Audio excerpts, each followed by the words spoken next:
The crystal champagne flute feels cold against my palm, condensation beading where my fingers grip too tight. Across the crowded room, Olivia watches me. Her face, usually a mask of practiced charm, is slowly draining of color. Good. That's exactly the reaction I was aiming for.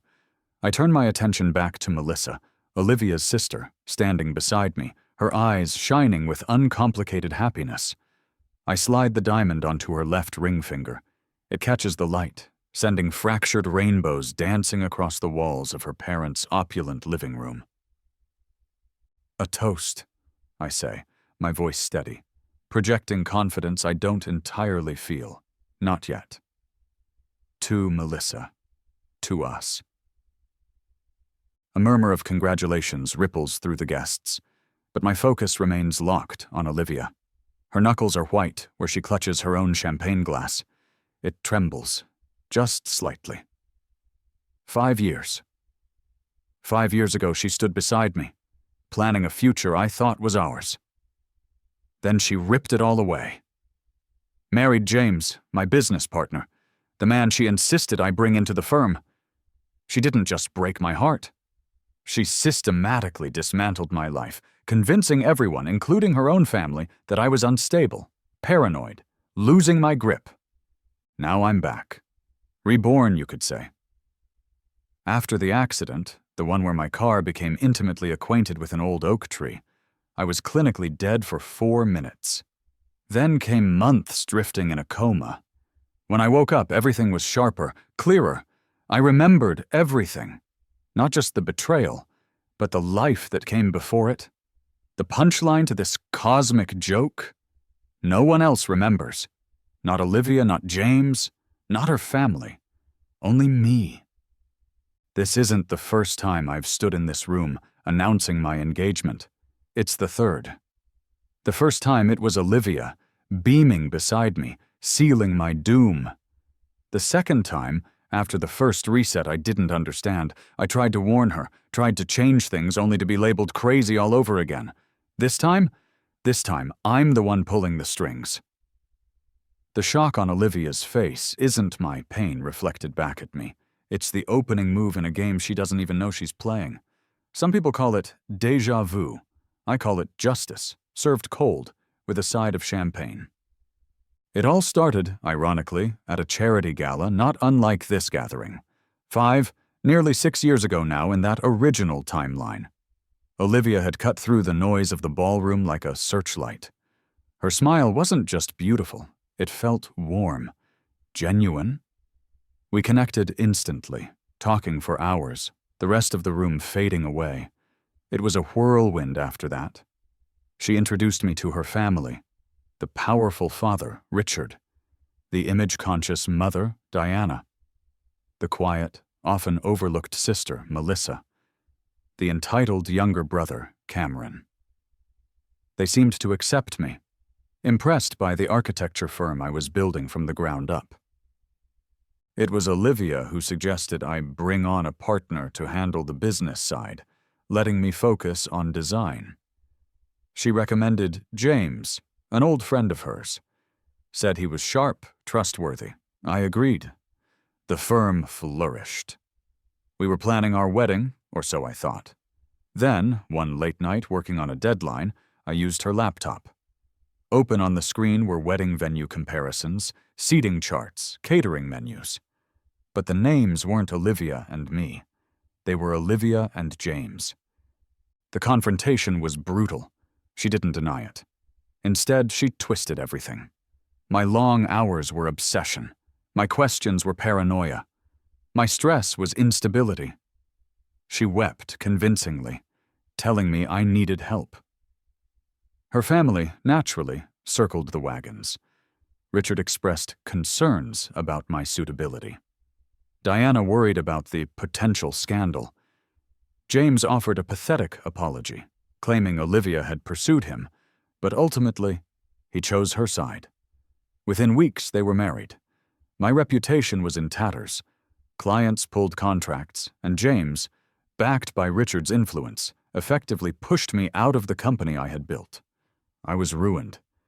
The night it happened is a blur of whiskey and rage. I remember the slickness of the road, the headlights blurring through angry tears, the accelerator pressed hard against the floor. Then, the sickening crunch of metal wrapping around immovable oak. Darkness. Silence. They told me later I was gone for 4 minutes. 4 minutes of absolute nothingness before the paramedics shocked my heart back into a reluctant rhythm. I spent months in a coma, a ghost in a machine. Waking up wasn't gradual. It was like a switch flipping. One moment, nothing. The next, everything, every memory, every detail, not just from before the crash, but from the entire life I'd lived before Olivia's betrayal, was perfectly intact, sharp and clear. Lying in that hospital bed, piecing it together, the impossible truth dawned. I hadn't just survived. I'd been reset, sent back somehow. And the horrifying, exhilarating realization, no one else knew. My slate was clean, but my memory wasn't. This wasn't just a second chance. It was an opportunity. The raw grief and anger began to cool, replaced by something else. A cold, calculated patience. A methodical resolve. Olivia wanted me erased? Fine. I'd rewrite the whole damn story. Weeks after leaving the hospital, leaner, harder, I made my first move. It had to look accidental. Olivia's favorite upscale coffee shop. The one with the pretentious baristas and the overpriced pastries. 10 a.m. on a Tuesday, her usual time. I nursed an espresso at a corner table, pretending to read a design magazine. She walked in, sunlight catching the highlights in her hair, looking exactly as she had in my memories. Polished, confident, oblivious. When she spotted me, her eyes widened almost imperceptibly. A flicker of surprise, maybe discomfort, but no recognition of the hurricane she'd unleashed in my previous life. Alex? Alex Hayes? Is that really you? Her voice held that familiar, slightly patronizing warmth. I looked up, feigning mild surprise. Olivia, wow, small world. I kept my voice level, calm. Inside, my heart hammered against my ribs, a frantic bird trapped in a cage.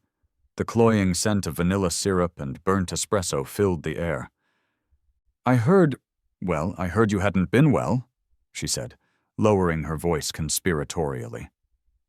It's good to see you looking better? Much better, thanks, I replied smoothly, offering a small, dismissive smile. Needed a break, cleared my head, starting fresh. I watched her process this. The lack of accusation and the absence of bitterness, it clearly confused her. This wasn't the broken man she expected. I casually mentioned running into her sister, Melissa, at a recent industry event. Just a passing remark, planting the first tiny seed. Oh, Melissa? Olivia seemed momentarily thrown. Yes, she's around. My composure was flawless, practiced in the mirror for weeks, a mask of polite indifference. Inside, I was trembling, fighting the urge to unleash the torrent of remembered pain. Well, it was good seeing you, Olivia. I made a show of checking my watch. Wait, she said, a little too quickly. A flicker of nervousness crossed her face. She wanted to control the narrative, ensure I was truly over her, no longer a threat to her perfect life. We should catch up properly sometime. Dinner? Maybe, I said non-committally. I'll let you know. As I turned to leave, my eyes scanned the cafe. And there she was, Melissa, sitting alone in a booth near the back, nursing a cup of tea, pretending to read a book. But her eyes weren't on the page. They were fixed on Olivia and me, her expression unreadable, her gaze lingering long after I walked out the door. The game had begun. Before making any real moves, I needed to understand the terrain. The betrayal wasn't just Olivia, it was her entire ecosystem. I spent weeks in a research phase, digging quietly, mapping the intricate connections within the Sterling family. It was like assembling a psychological jigsaw puzzle. Richard Sterling, the patriarch, CEO of Sterling Investments, a man who wielded money like a weapon, controlling his family through purse strings and calculated approval. He valued strength and success above all else, which explained why he'd backed James and discarded me so easily in the first timeline. Diana Sterling, the mother. A socialite obsessed with appearances, terrified of scandal. Her primary function seemed to be maintaining the family's flawless public image. Any crack in the facade was a personal affront. She'd readily sacrifice truth for propriety. Melissa, the middle child. Intelligent, analytical, working dutifully within the family firm, but perpetually overshadowed by her dazzling older sister. I remembered her quiet presence from the first timeline, always hovering at the edge of family gatherings. Now, knowing what I knew, I sensed a deep well of quiet resentment beneath her reserved exterior. And Cameron, the youngest, entitled, coasting through life on family money, desperate for his father's approval, but lacking the discipline to earn it. A potential weak link, perhaps, easily manipulated by ego or opportunity. Then there was James, my former partner, now Olivia's husband. From what I could gather through subtle online searches and database checks, the architecture firm, now under the Sterling umbrella, wasn't thriving. James seemed to be struggling under Richard's thumb, lacking my design vision and apparently buckling under the pressure. One evening, I found myself outside the ridiculously expensive Italian restaurant where the Sterlings held their weekly family dinner. Standing across the street in the shadows, I watched them through the large plate glass window. The scene was perfectly staged. Expensive suits, flowing dresses, polite laughter. But even from a distance, under the cold fluorescent lights reflecting off their polished silverware, I could see the tension. Richard's imposing posture, Diana's tight smile, Olivia's demanding gestures, Melissa's quiet observation, Cameron's forced enthusiasm, James's visible unease. A perfect picture of dysfunction, masquerading as familial bliss. The business conference in Chicago was the perfect venue for an accidental reunion with James. I made sure our paths crossed near the hotel bar during a networking event. He looked startled, then deeply uncomfortable, when he saw me. His hand immediately went to his wedding band, fiddling with it nervously. "Alex? Holy hell, didn't expect to see you here." "James," I said, offering a relaxed smile, extending my hand. "Good to see you." He hesitated for a fraction of a second before shaking it. His grip was clammy. "Yeah, you too. You look good." "Feeling good?" I replied easily. "Buy you a drink? Catch up?" His surprise was palpable. He clearly expected lingering animosity, perhaps even a scene. My apparent forgiveness disarmed him. He relaxed visibly as we settled into bar stools, the generic buzz of the conference surrounding us. I let him talk, guiding the conversation subtly. He complained about the pressure, about Richard Sterling's constant interference, about the struggle to land big projects without my design reputation. He admitted Olivia was more controlling than ever, obsessed with maintaining their status. He let slip that Richard was disappointed in his performance, constantly comparing him unfavorably to, well, he didn't say my name, but the implication hung in the air. Then came the key piece. He mentioned, almost dismissively, that Melissa was the one who actually understood the financials. "She's some kind of spreadsheet wizard," he slurred slightly, already on his second scotch. "Shame Richard keeps her tucked away in analysis. She probably knows more about making money than any of us." He laughed, a bitter sound. Bingo. Melissa wasn't just the overlooked sister. She was the family's untapped financial genius, deliberately kept in the shadows. By Olivia? By Richard? It didn't matter. I now knew where a potential lever lay. Reconnecting with James was informative, but I needed a clearer picture of Olivia now, unfiltered by my past pain or James's biased perspective. I started following her, discreetly, of course, not obsessively, just enough to observe her patterns when she thought no one significant was watching. It wasn't pretty. I saw her berate a young barista for getting her complicated coffee order wrong, her voice dripping with condescension. I witnessed her haggle aggressively with a small boutique owner over a discount, trying to leverage her family name. I documented the clandestine meetings at a boutique hotel across town with her ridiculously sculpted personal trainer. Apparently, her marriage to James wasn't as perfect as she pretended. Listening from an adjacent booth one afternoon, I heard her on the phone, the ice clinking sharply in her oversized tumbler of iced tea as she systematically tore down a mutual acquaintance with cruel gossip, her laughter sharp and humorless. Her glossy social media feed was a curated fantasy charity events, loving couple selfies with James, inspirational quotes. The reality was brittle, insecure, and surprisingly vicious. I also discovered she was actively working to isolate James, subtly turning his old friends against him, ensuring his reliance on her and her family was absolute. She wasn't just selfish. She was meticulously destructive. My meeting with Melissa needed to feel equally organic. I knew from James she occasionally attended niche financial lectures downtown. I found one on macroeconomic trends, something dry enough to be plausible for my new interest in finance, and made sure to be there. I spotted her easily. Understated dress, focused expression, taking meticulous notes. She lacked Olivia's dazzling C-suite polish, but radiated a quiet intelligence that was far more compelling. When the lecture ended, I bumped into her near the exit. "Melissa? Melissa Sterling?" I feigned slight uncertainty. She looked up, surprised. "Alex Hayes? From ages ago?"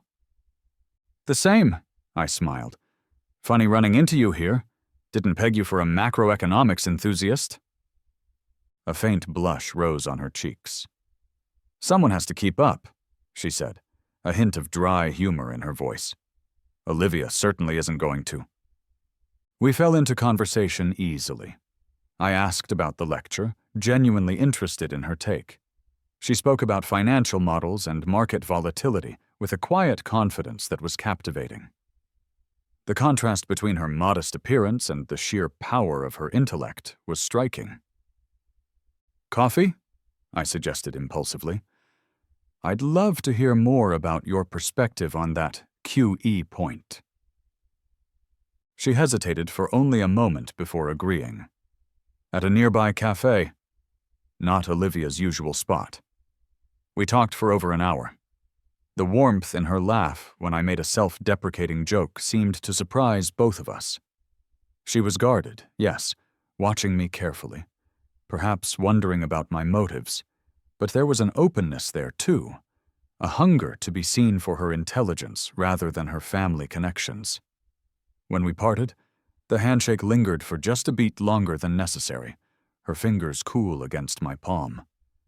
A connection, different from the one I sought with James, but potentially far more significant, had been made. Armed with the information about Melissa's talent and Olivia's true nature, it was time to turn the screws on James. I arranged another meeting, this time at a stark, neutral co-working space lounge. I laid out printouts, subtle discrepancies in the firm's expense reports, whispers of diverted funds I'd overheard through industry contacts. Information gleaned from my own forensic accounting skills, honed during my downtime. The color drained from James's face. The harsh overhead fluorescent lights highlighted the beads of sweat forming on his brow. He started stammering, denying everything, but his eyes darted around nervously. "It wasn't my idea, Alex," he finally choked out, his voice barely a whisper. "Olivia, she and her father, they put the pressure on. Said the firm needed stable leadership after your breakdown. He couldn't even meet my eyes. They structured the buyout, made me complicit. I was weak, I know, desperate to impress Richard.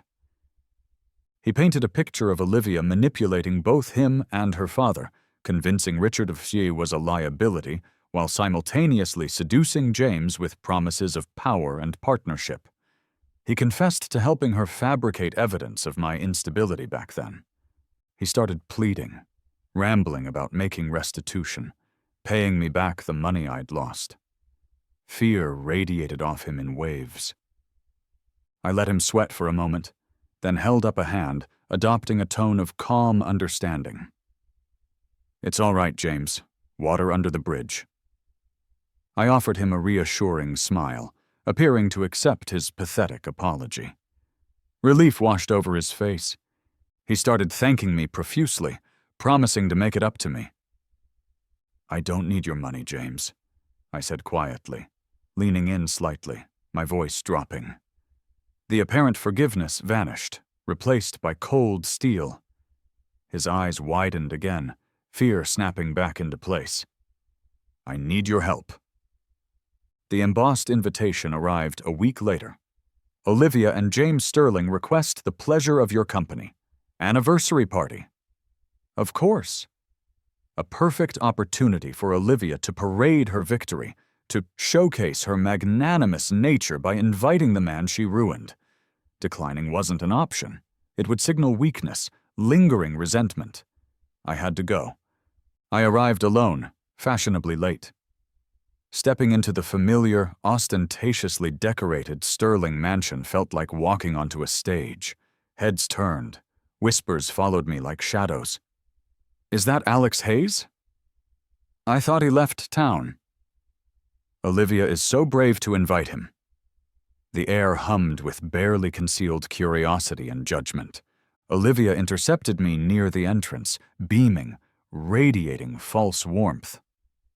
"Alex, I'm so glad you could make it." She looped her arm through mine possessively, steering me into the throng. "Everyone, look who's here! Doesn't he look wonderful?"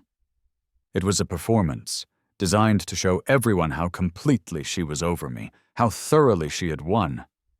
James hovered nearby, shooting nervous glances, offering a tight, forced smile when Olivia pulled him into our orbit. Throughout the evening, Olivia kept me close, introducing me to people with saccharine sweetness, always framing our past as my unfortunate instability. Later, standing near the champagne fountain, I overheard her telling a cluster of her society friends. "Poor Alex. He had quite a breakdown after we split. Took him years to recover. We're just relieved he's doing better now." The sting of the tiny champagne bubbles rising in my glass mirrored the acid burn in my chest. I forced myself to swallow, maintaining a neutral expression.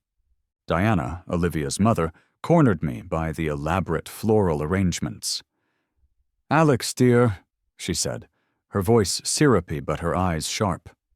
"While it's lovely to see you, perhaps this isn't the best environment for you. We wouldn't want you to feel uncomfortable, for your own good." The implication was clear. The unstable ex shouldn't be upsetting the perfect family picture. My strategy was simple: absorb, deflect, endure. I nodded politely at Diana's thinly veiled insult. "Thank you for your concern, Diana. I'm perfectly fine. Happy to celebrate Olivia and James." To Olivia's revisionist history, I offered vague smiles. To James's awkward attempts at conversation, I gave non-committal replies. I excused myself frequently, retreating to the ornate guest bathroom not just to escape, but to regroup. I stood there, gripping the cool marble counter, staring at my reflection in the ridiculously gilded mirror. Practicing composure. Breathing deeply. Don't react. Observe. Calculate. The steady coolness under my palms helped anchor me. Returning to the main room felt like re-entering the lion's den, but I did it. Near the end of the evening, I even raised my glass during a toast, offering a brief, perfectly pleasant tribute to the happy couple. Olivia shot me a look brimming with smug satisfaction. She believed she had me exactly where she wanted me, defeated, harmless, accepting of my place in her narrative. Let her think that. While Olivia basked in her perceived triumph, I sought out Melissa. I found her where I expected, not in the center of the glittering crowd, but alone in the dimly lit formal garden, nursing a glass of white wine, the scent of night-blooming jasmine heavy in the air. "Hiding from the festivities?" I asked gently, stepping out of the French doors. She startled slightly, then offered a small smile. "Something like that. It gets a bit much."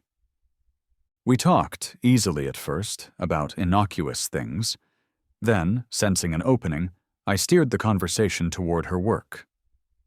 "James mentioned you have a real knack for the financial side of things," I said casually. Her eyes lit up just a little. "Did he?" It was clear praise was a rarity. She confessed, her voice low, how frustrating it was, always feeling invisible next to Olivia, her ideas often dismissed or co-opted. "They see Olivia as the face, the deal-maker," she admitted, swirling the wine in her glass. "I'm just the spreadsheet girl." I listened intently, offering genuine validation, asking insightful questions about her analysis, her investment strategies. Encouraged, she pulled out her phone, showing me charts, explaining a complex investment model she'd developed, but hadn't dared present to her father. "He thinks I'm too cautious," she sighed. "Cautious isn't bad," I countered. "Neither is ambitious. This model, it's brilliant, Melissa. Bold, but meticulously researched. You need to show this to your father, directly." She looked hesitant, but intrigued. "You think?"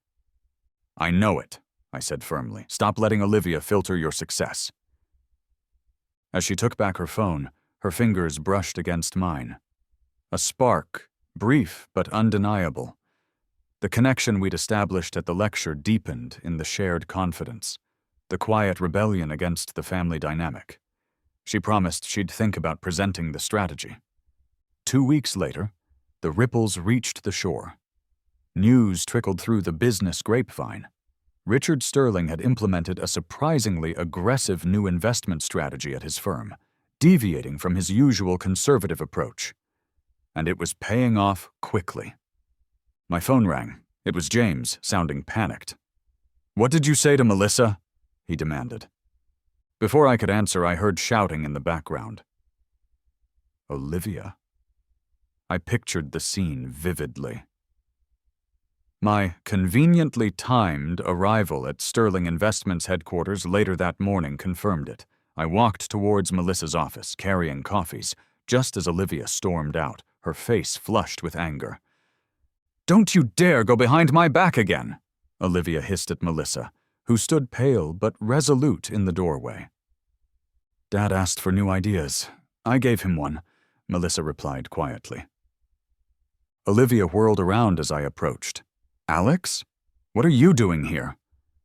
"Just bringing a celebratory coffee for the company's new star strategist," I said smoothly, holding up the carrier, smiling directly at Melissa. The tension crackled. Just then, Richard Sterling himself emerged from his corner office down the hall. "Melissa, excellent work on the QCOM portfolio. Exactly the kind of forward-thinking we need." He beamed, clapping her on the shoulder, a rare public display of approval. He nodded curtly at me, then addressed Olivia, his tone cooling slightly. "Olivia, my office. Now."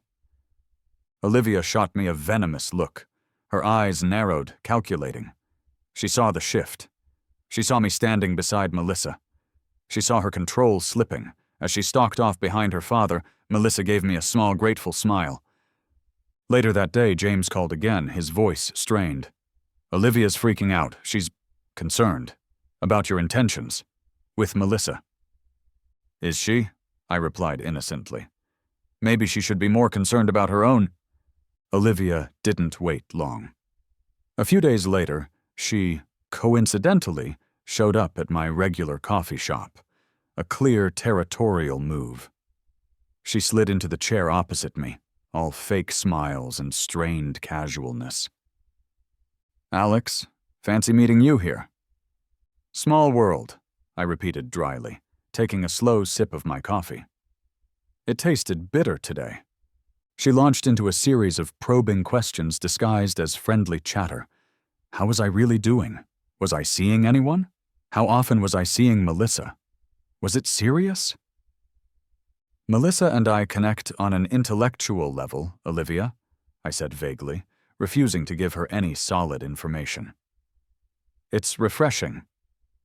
I enjoyed watching the subtle tightening around her eyes, the slight tremor in her hand as she lifted her cup.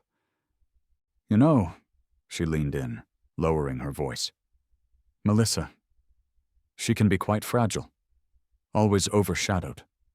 I worry about her getting hurt." A pathetic attempt to paint Melissa as unstable, just like she'd painted me. "People often surprise us when given the chance to step out of the shadows," I countered calmly. Her frustration was palpable. She was losing control of the narrative, and she knew it. Just as she opened her mouth to retort, her phone, lying face up on the table between us, lit up. A text message preview flashed across the screen. It was from James. "James, you were right. I found something." Olivia snatched the phone, her eyes darting towards me, then down at the screen. A slow, calculating smile spread across her face. Whatever James had found, she clearly thought it was ammunition. The summons came via Diana. A phone call, dripping with false sweetness, inviting me to an intimate family gathering at the Sterling house. Dinner. Just the family. And me. It was obviously a setup, orchestrated by Olivia using something James had supposedly found. Declining would look like guilt. Agreeing felt like walking into an ambush. I agreed. I arrived precisely on time, bracing myself. Sure enough, Olivia and James were already there, flanking Richard and Diana in the living room, forming a united front. The air was thick with manufactured formality. Melissa arrived a few minutes after me, looking surprised and slightly uncomfortable to find me there. She clearly hadn't been briefed on the guest list's star edition. Dinner was an excruciating affair. The clinking of expensive silverware against fine china punctuated long, uncomfortable silences.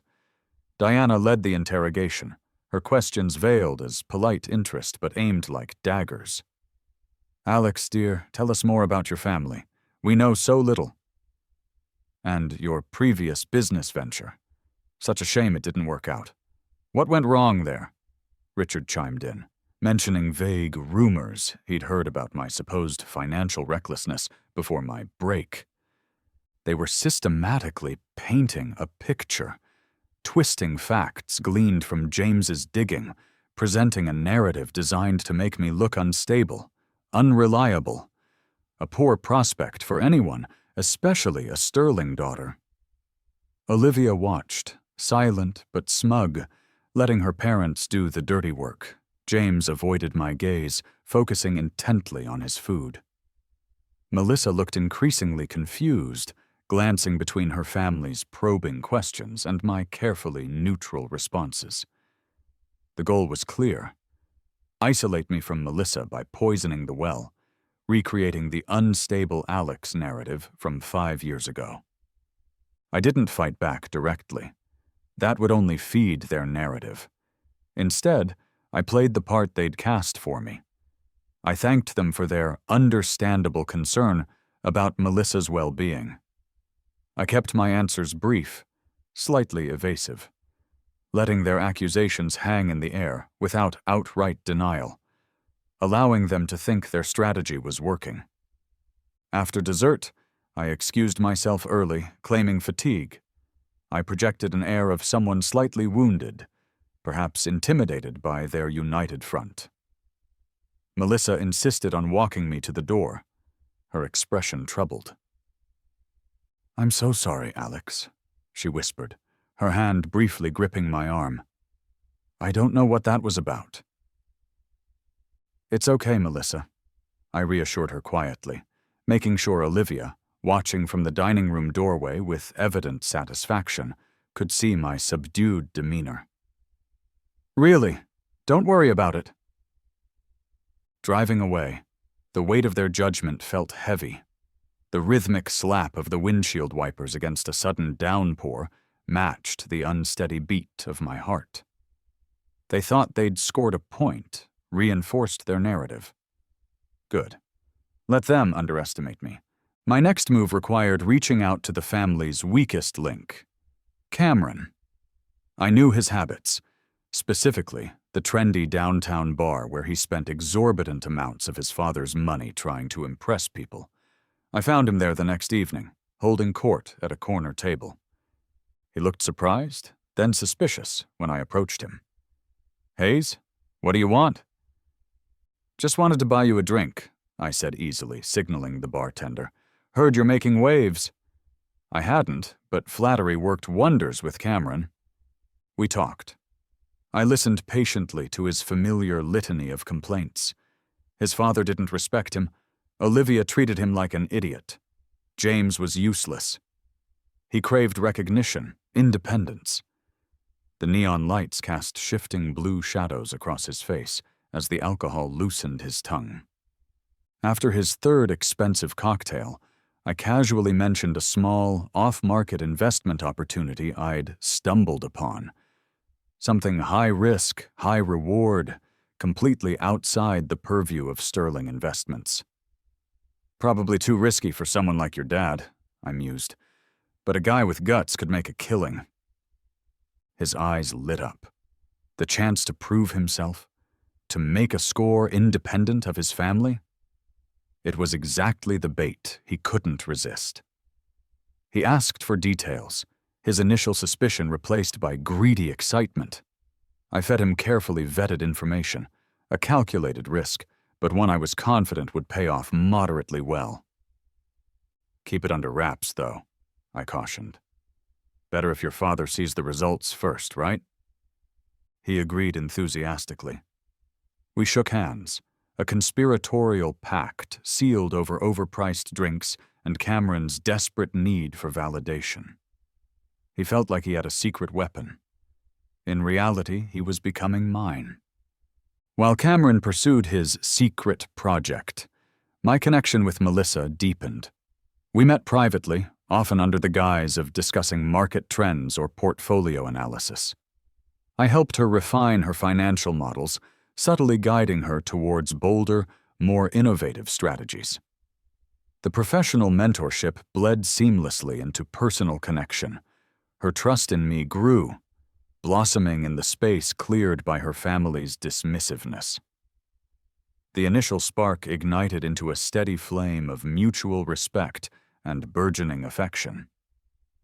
Meanwhile, the investment I'd steered Cameron towards yielded modest but quick returns, just as planned. Then, an anonymous email landed in Richard Sterling's inbox, hinting at a lucrative, untapped market opportunity, the very one Cameron had, on my advice, just successfully invested in. Richard, intrigued, investigated. He soon discovered, likely through back channels, that his aimless son had independently identified and capitalized on this exact opportunity, making a tidy profit outside the family firm. The next Sterling family dinner, according to James's later stressed-out phone call, was dramatically different. Richard publicly praised Cameron for his initiative and financial acumen, stunned and impressed by his son's apparent foresight. Cameron, puffed up with pride, soaked it in. Olivia, James reported, was utterly blindsided, her jaw practically hitting the table as she watched her younger brother, the family screw-up, receive the paternal approval she constantly craved. She couldn't comprehend how Cameron had suddenly developed a Midas touch, but she was starting to suspect who might have guided his hand. Olivia didn't wait for another family dinner. She showed up unannounced at the small, temporary office space I'd rented. She didn't bother with pleasantries this time. "All right, Hayes. What game are you playing?" she demanded, pacing the small room, filling it with the scent of her expensive, aggressive perfume. I have no idea what you're talking about, Olivia, I replied calmly, leaning back in my chair, projecting an air of bewildered innocence. Don't you? She sneered. First Melissa suddenly becomes a financial genius. Now Cameron's playing Warren Buffett? It all started when you reappeared. You're manipulating them. You're manipulating my family. Maybe they're just coming into their own, I suggested mildly. Perhaps your control issues are blinding you to their potential. Her fingers trembled as she pointed a perfectly manicured nail at me. This isn't over. I know what you're doing. I'm building a life, Olivia, I said quietly. Something you took from me once. I won't let you do it again. She left in a fury. Later that day, James called, attempting to broker some kind of peace, his voice tight with stress. He was clearly caught between Olivia's paranoia and his own fear of me. Melissa, meanwhile, called to tell me she'd defended me fiercely when Olivia had tried to turn the family against me again, further solidifying our bond. Olivia's attempts to isolate me were backfiring, pushing Melissa closer. The tension was escalating. But the next move wasn't Olivia's. That evening, as I was unlocking my apartment door, a sleek black car pulled up to the curb. The back window slid down, revealing Diana Sterling, her expression unreadable. Alex, she said, her voice cool and clipped. Get in. We need to talk about my daughters. Diana's talk was a thinly veiled threat wrapped in maternal concern. She warned me away from Melissa, invoking Olivia's happiness and the family's stability. I listened politely, offered vague reassurances, and got out of her car unshaken. Olivia was clearly pulling every string she could. The final act of this cycle was approaching, and I knew the annual Sterling Family Foundation charity gala would be the stage. Declining the ostentatious invitation wasn't feasible. It would confirm their suspicions. This time, I didn't arrive alone. Melissa was on my arm. Our arrival sent a fresh wave of whispers through the opulent ballroom. We were no longer just spending time together. We were a couple, presenting a united front. The suffocating scent of lilies seemed stronger tonight, amplifying the tension. Olivia, flanked by James, intercepted us immediately. Her smile was brittle, stretched thin over barely concealed fury. Alex and Melissa, how lovely. She turned to a nearby group of acquaintances. Have you met Melissa's temporary boyfriend, Alex? The emphasis was deliberate, dismissive. Melissa stiffened beside me, but I kept my expression neutral, squeezing her hand gently. James pulled me aside moments later, his face pale. Be careful, Alex, he muttered, glancing nervously over his shoulder. Olivia's been digging deep. She thinks she has something solid to use against you, something about your past business dealings before. Diana floated by, bestowing icy smiles, pausing to tell a cluster of society matrons, loud enough for us to overhear, Melissa is just going through a phase. She'll come to her senses. The culmination came during the formal presentations. Richard spoke, thanking donors. Then Olivia took the stage. After a glowing tribute to the Foundation's work, she pivoted. And on a personal note, she announced, beaming, I'm thrilled to share that Richard has recognized James's incredible contributions to Sterling Investments by promoting him to Senior Vice President. A polite smattering of applause. Olivia continued, His leadership has been invaluable. She deliberately, pointedly, made no mention of Melissa's recent successes, effectively erasing her contributions in front of everyone who mattered in their world. It was a calculated, public humiliation aimed directly at her sister, and by extension at me. The final, malicious wrong. Melissa flinched as if struck. Years of being overlooked, minimized, culminating in this public slight. Her eyes glistened, but she held her chin high. I kept my own expression carefully blank, masking the cold fury rising within me. When James stepped off the stage, looking simultaneously proud and uncomfortable, I walked over and extended my hand. "Congratulations, James," I said, my voice steady, my grip firm. "You've earned this." Let them think I was acknowledging defeat, accepting the established hierarchy. I turned back to Melissa, gently touching her elbow.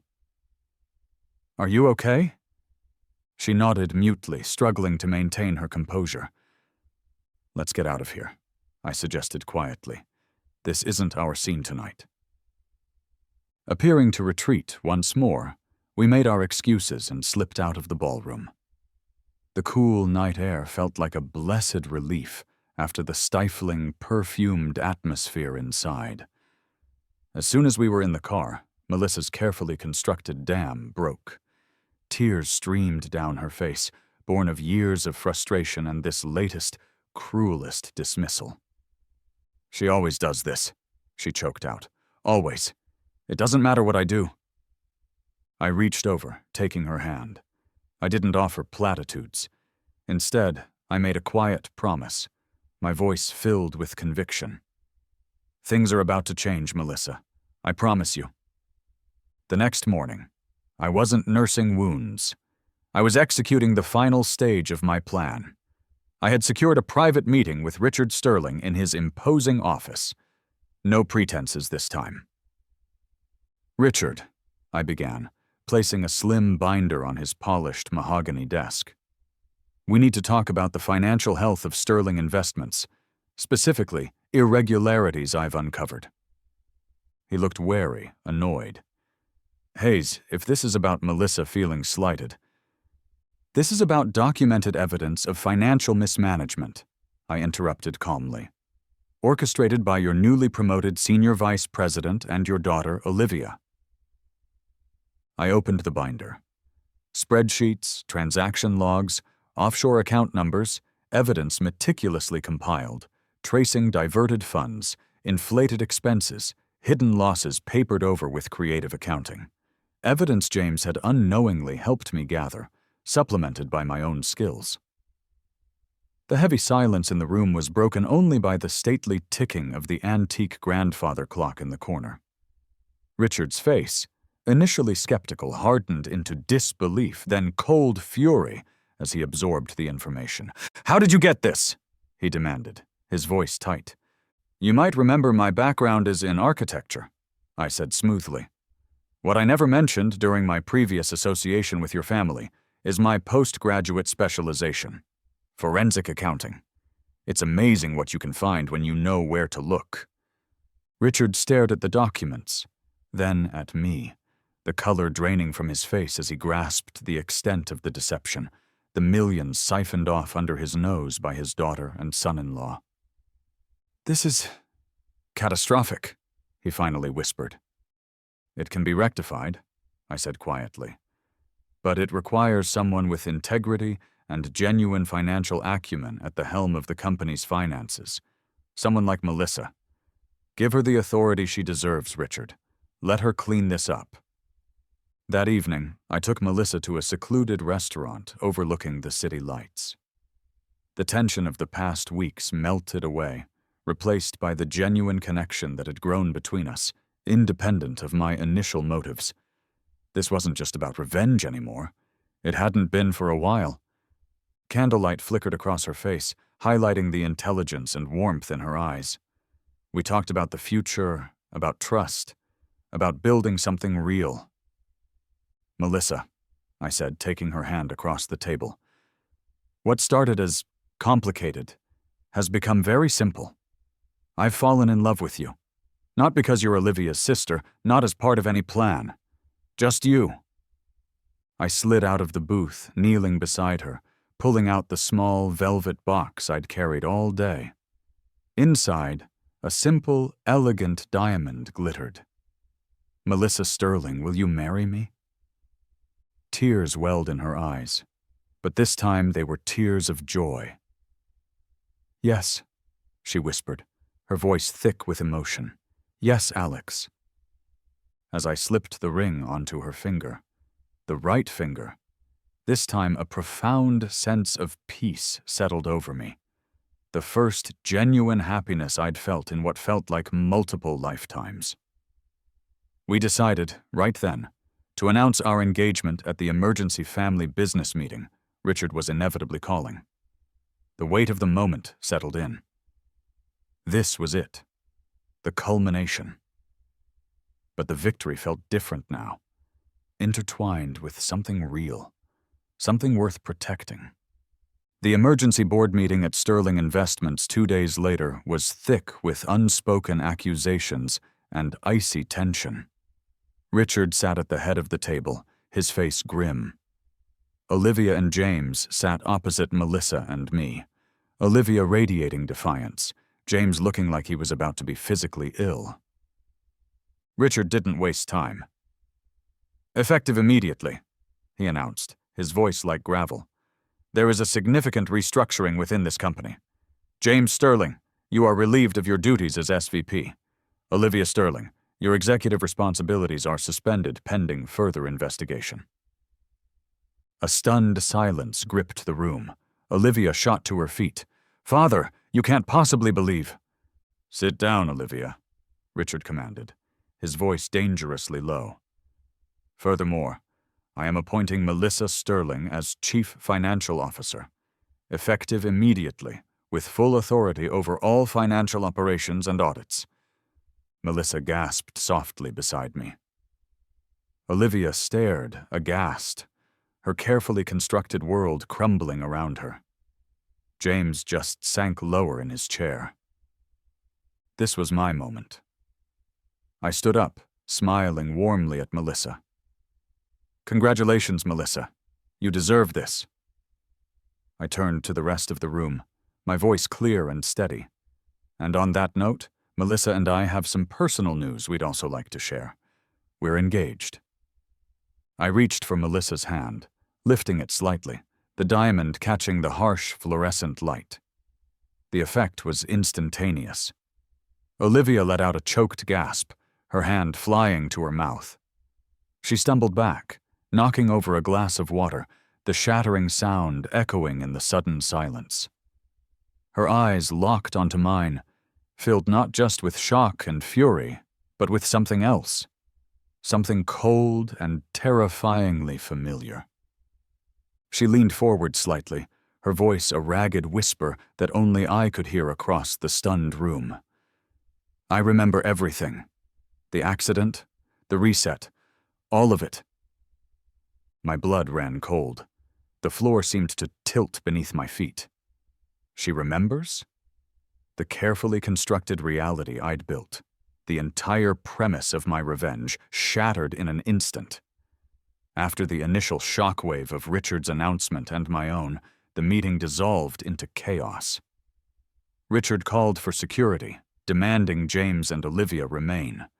In the confusion, Olivia grabbed my arm, pulling me into the sterile hallway outside the boardroom. "You think you're so clever, don't you?" she hissed, her eyes blazing with an intensity I hadn't seen before, not even in the first timeline. "Playing your little games, moving the pieces around." "What are you talking about, Olivia?" I managed, my voice tight. "The crash," she spat, her voice low and urgent. "The oak tree. Waking up in the hospital knowing it was all happening again. Trying to stop you marrying me the first time you reset. Only you didn't remember that one, did you? Making sure James got the partnership before you could solidify it. Convincing Dad you were unstable before you found those wedding plans you weren't supposed to see. Every single time." My heart hammered against my ribs. She recited details. A specific argument we'd had on a Tuesday. The name of the nurse who attended me after the crash. The exact phrasing of a text message I'd sent in a previous loop. Things only someone who had lived it, remembered it, could possibly know. The fluorescent lights overhead buzzed, amplifying the sudden roaring in my ears. You've been resetting too?" The question felt absurd, impossible. A humorless smile twisted her lips. Every time you reset after a major trauma, it seems to throw me back too. Maybe we're linked, Alex. Two sides of the same cursed coin.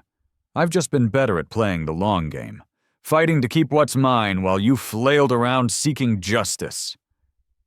She laughed, a sharp, brittle sound. Did you honestly think you were the only one special enough to get a do-over? The world tilted again. She wasn't just the villain I'd cast her as. She was my counterpart, trapped in the same inexplicable loop, fighting just as desperately, but with a ruthless pragmatism I hadn't possessed until this current life. The stomach-dropping realization hit me. She hadn't just been reacting to my moves in this timeline. She'd potentially been anticipating them, countering plays I hadn't even made yet, based on loops I didn't remember. The boardroom door opened, and Melissa stepped out, her brow furrowed with concern. Alex, Olivia, what's going on? Olivia's demeanor shifted instantly. The fury vanished, replaced by a mask of strained sisterly concern. Nothing, Mel, just processing. But I couldn't play along anymore. The game had changed too fundamentally. Melissa, I said, meeting her gaze directly. We need to talk. Somewhere private, now. She saw the urgency in my eyes and nodded, leading us to a small, empty conference room down the hall. We locked the door, and I insisted we turn off our phones.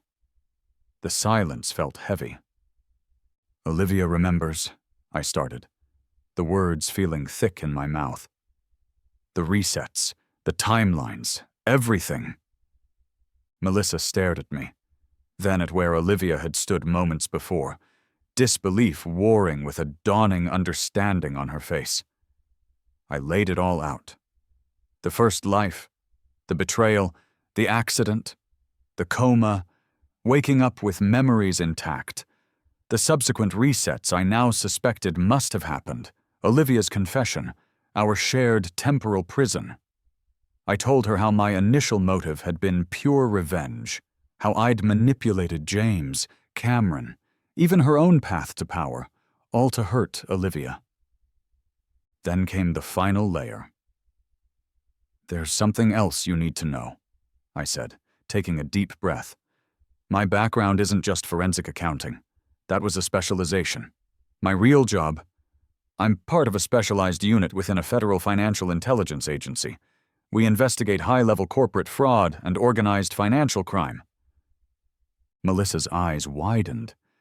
Meeting Olivia at that gala years ago wasn't an accident, I admitted, the confession tasting like ash. I was starting a preliminary investigation into Sterling Investments.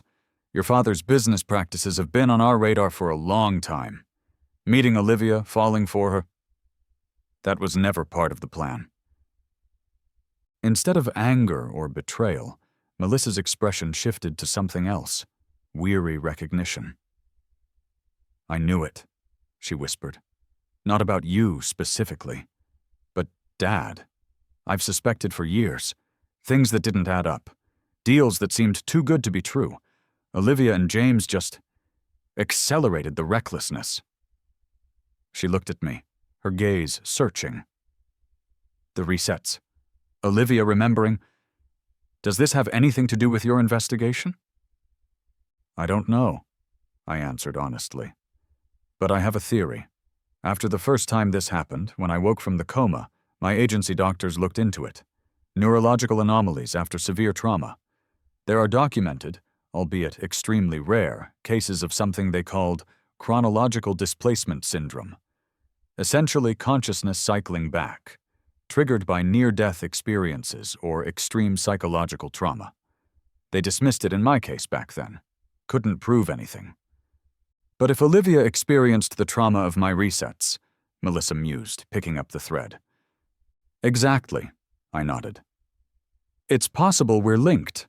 My trauma triggers a reset, and somehow, perhaps because of the intensity of our past connection or conflict, it pulls her back too. We've been trapped in this feedback loop, fighting the same battles over and over, maybe slightly differently each time, neither of us realizing the other was also aware. The pieces clicked into place, horrifyingly. Olivia wasn't just fighting for her status. She was fighting against being erased by my resets, trying to secure her position before the next unknown loop began. Melissa went quiet, staring out the window as a sudden heavy rain began to lash against the glass. Droplets raced down the pane like frantic tears. "It's strange," she said softly, almost to herself. "Sometimes I've had dreams, vivid dreams about things before they happen. Meetings, arguments. Sometimes I just know things I shouldn't. I always dismissed it as stress, intuition." Could Melissa be involved too? Not remembering fully, perhaps, but sensitive to the temporal shifts? Was her quiet strength, her burgeoning confidence, somehow anchoring the timeline? Was she the key to finally breaking the cycle, not Olivia or me? The thought sent a fresh wave of uncertainty through me. We didn't have time to fully process the implications. A sharp knock echoed on the conference room door. Richard Sterling's impatient voice cut through. "Melissa? Hayes? What's taking so long? We have security waiting." We exchanged a look. It was time to end this, one way or another. We walked back into the boardroom. Olivia was arguing fiercely with her father, James standing by looking utterly defeated. Security guards stood impassively near the door. Seeing her chance, Olivia whirled on me as we entered. "Father, don't listen to him. He's been manipulating all of us. He's not who he says he is. He admitted it. He's some kind of government agent investigating you." Shocked faces turned towards me. Richard's eyes narrowed dangerously. Accusations started flying. Olivia threw out half-truths and twisted facts, trying desperately to regain control, painting me as the sole villain. I let her speak, standing calmly beside Melissa. Then, I quietly raised my wrist, tapping the face of my watch. "Actually, Olivia, you're partially correct." My voice cut through the rising chaos. "I am part of a financial intelligence unit, and everything discussed in this room, including your father's tacit admission of irregularities, your attempts to obstruct, and James's earlier confession, has been recorded and securely transmitted to my colleagues." I nodded towards the hallway. "I believe they're arriving now." On cue, the distinct sound of more footsteps, firm and official, echoed from the corridor. Security personnel, yes, but behind them 2 figures in plain clothes with federal badges visible. Richard Sterling stared at me, his face a mask of disbelief, turning into dawning horror. His empire, built on a foundation of secrets and questionable deals, was crumbling around him in real time. The game was over. The arrival of the federal agents shattered the remaining facade of Sterling family unity.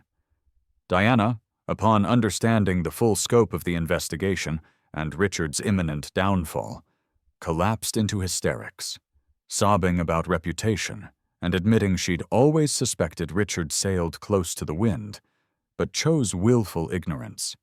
Cameron looked utterly bewildered, shock warring with dawning comprehension on his face. He truly seemed to be the only one completely in the dark about the extent of the illegal activities. He just stared at his father, then at Olivia, as if seeing them for the first time. James, seeing his last hope evaporate, made a desperate, clumsy attempt to bolt for the door, only to be calmly intercepted by one of the security guards. Olivia, cornered and desperate, changed tactics instantly. Tears streamed down her face, real ones this time, fueled by terror. She started bargaining, offering cooperation, information on her father, on James, anything, in exchange for immunity. "I can help you," she pleaded, looking directly at me, the harsh overhead lights reflecting off her tear-streaked face. I know everything." Through it all, Melissa stood quietly beside me. Richard shot her a look of utter betrayal, but she didn't waver. She met his gaze, then looked away, choosing truth, choosing the possibility of a future free from the toxic legacy of her family's secrets over blind loyalty.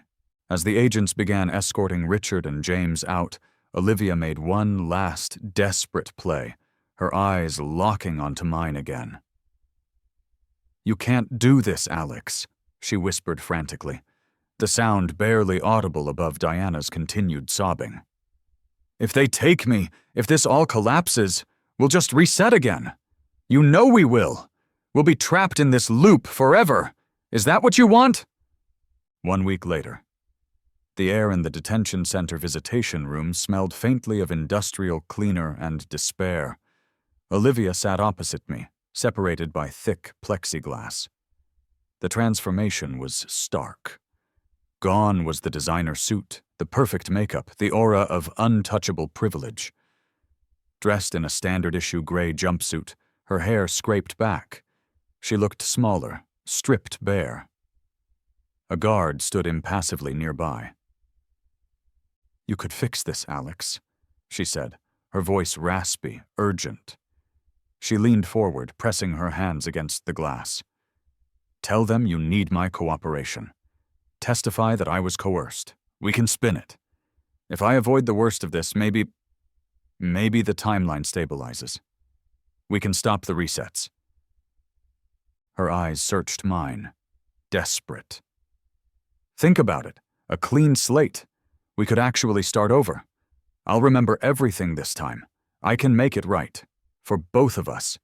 For all of us." She gestured vaguely, perhaps including Melissa in her desperate bargain. She reminded me again of our inexplicable link, the chronological displacement. "Our fates are tied, Alex. My destruction could destabilize everything for you, too. Your happiness depends on resolving this, not letting it crash and burn." The temptation flickered, insidious and potent. End the cycle. Avoid the potential chaos of another reset, another lifetime of conflict. Just make a deal. Let her manipulate the system one last time, for the sake of peace. The scent of disinfectant seemed to grow stronger as I weighed her words, the silence stretching between us. I looked at her, really looked at her, stripped of her power and facade. The anger I'd carried for so long felt distant, replaced by a profound weariness and, surprisingly, a sliver of pity. After a long pause, I finally spoke, my voice quiet but firm. "No." Her eyes widened, then narrowed. "No? After everything? You'd risk being trapped forever?" "Maybe we are linked, Olivia," I conceded. "Maybe this whole chronal displacement thing is real.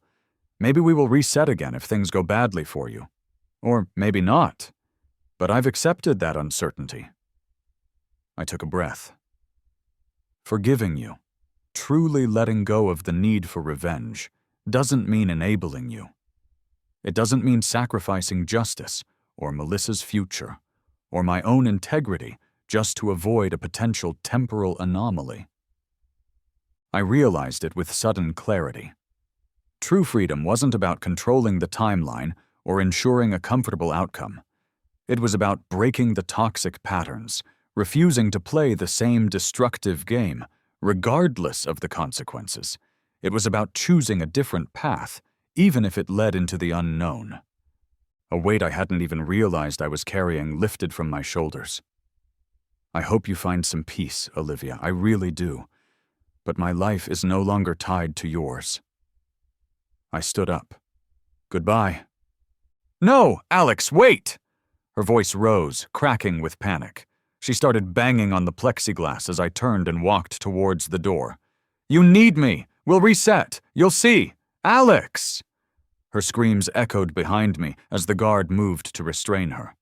I didn't look back. Each step towards the exit felt lighter than the last. Melissa was waiting for me outside, leaning against my car, the bright sunlight catching the auburn highlights in her hair. She didn't ask what happened inside. She just looked at me, her eyes searching mine, and seemed to understand. She slipped her hand into mine, her fingers warm and steady. "Ready to go?" she asked softly. "More than ready," I replied, squeezing her hand. We made a conscious decision right then. Whatever happened, reset or no reset, we would face it together, building our future on truth and trust, not fear. The legal fallout continued for months. Richard Sterling, facing overwhelming evidence, took a plea deal, accepting a lengthy prison sentence and forfeiting vast sums of ill-gotten gains. James, cooperating fully, received a lesser sentence. Diana retreated entirely from public life, moving to a quiet town upstate, unable to face the social fallout. Cameron, cleared of any direct involvement in the major fraud but deeply shaken by his family's implosion, expressed quiet gratitude for being spared the worst. He vowed to use what little inheritance remained untainted to rebuild something legitimate, something honest. The media frenzy eventually died down. Olivia, after a complex trial where her lawyers argued diminished capacity due to psychological stress, perhaps closer to the truth than they knew, received a shorter sentence than her father, but a significant one nonetheless. And then, one crisp autumn afternoon, on a wind-swept cliff overlooking the Pacific Ocean, Melissa and I got married. No grand affair. No family, except for a supportive, albeit slightly bewildered Cameron who served as witness. Just the two of us, the officiant, the sky, and the sea. Exchanging vows that felt solid, real, grounded in the present moment. 6 months melted into a year. We bought a small house perched on the coast, the rhythmic crash of waves below a constant, soothing soundtrack. We started a small consulting firm together, leveraging my forensic accounting skills and her financial modeling brilliance to help companies identify and prevent the kind of fraud her family had perpetrated. It felt like turning poison into medicine. Crucially, there were no more resets, no inexplicable jumps back in time, no waking up with memories only I possessed. The cycle, it seemed, was broken. Whether it was Olivia's conviction, the resolution of the conflict, or Melissa's anchoring presence, I didn't know. I stopped trying to figure it out. Our life settled into a peaceful rhythm. Early morning coffee on the balcony overlooking the ocean, long walks on the beach, challenging work that felt meaningful. Melissa blossomed, stepping fully out of her sister's long shadow, her quiet confidence becoming a radiant certainty. The nightmares that had plagued me for years, the crash, the betrayals, the suffocating feeling of being trapped, slowly faded, replaced by tentative hopes for a shared future. I discovered the unexpected, profound peace of a life built not on the shifting sands of revenge, but on the solid bedrock of truth and mutual respect. For our first anniversary, we unplugged completely. No phones, no laptops, just backpacks and boots, trekking through the rugged coastal mountains for a week. The physical exertion felt like shedding the last vestiges of the past, the clean mountain air clearing away lingering doubts. Standing atop a remote summit, the world spread out beneath us in a panorama of blues and greens, I felt a sense of release I'd never thought possible. The wind seemed to carry away the last whispers of Olivia, James, Richard, the whole tangled mess. Just before we left for the trip, a letter had arrived for me, forwarded from my old lawyer, postmarked from an address in South America. It was from Olivia.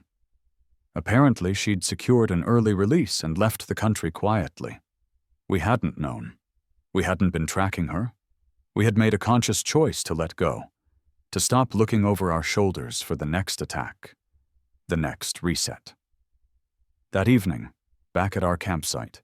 I read the letter. It was short, surprisingly subdued, an apology of sorts, acknowledging her part in the destruction, expressing a hope for redemption. I read it, showed it to Melissa, and then, without ceremony, I tossed it into the campfire, watching the edges curl and blacken, turning to ash and smoke, drifting away into the twilight. It was time. The setting sun painted the landscape in fiery golds and soft reds. We stood together, watching it dip below the horizon, comfortable in the shared silence. Truly free. 5 years later. The deck of our beachfront house is filled with the warm glow of string lights and the low murmur of happy conversation. Friends mill about, glasses clinking, laughter mixing with the distant sound of the waves.